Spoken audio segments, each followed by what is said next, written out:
Imagine this. You walk into a store just to look around, and somehow you leave with something you didn't plan to buy. It wasn't expensive, maybe $12, maybe $30. It feels harmless. Now imagine that same moment, but repeated 10 times a month. Here's the strange part. Most people don't feel anything wrong with it. But over time, this tiny behavior quietly decides whether someone stays stuck financially or starts building wealth. That's where the $100 rule comes in.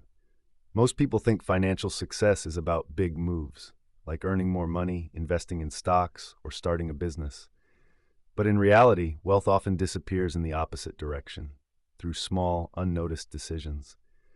The common belief is, if it's small, it doesn't matter. So people don't think twice about small purchases, delivery fees, impulse buys, or just this once spending.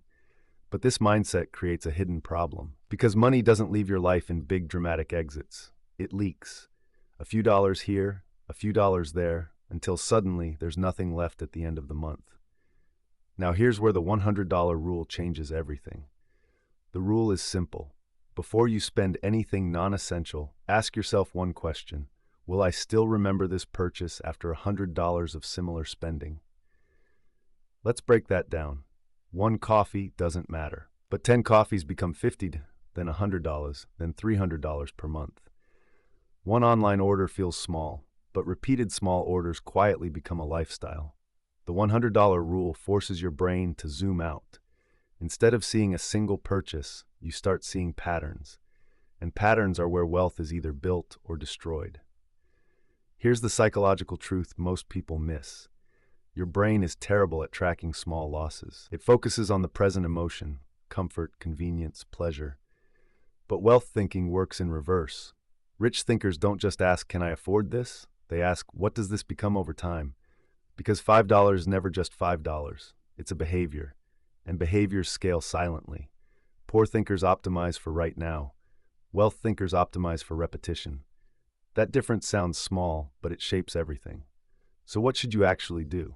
Start noticing your repeat spending habits. Not to cut everything, but to understand patterns. Ask yourself, is this a one-time choice or a repeating cycle?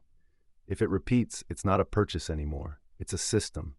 And systems decide your financial future more than income ever will. The goal isn't to stop spending. The goal is to stop unconscious spending.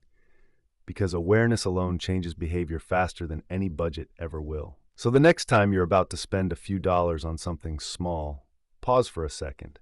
Not because it's wrong, but because small things don't stay small when they repeat. And that's exactly how two people can earn the same money, but end up in completely different financial worlds. One never noticed the leaks. The other built a system that stopped them. And that difference is where wealth actually begins.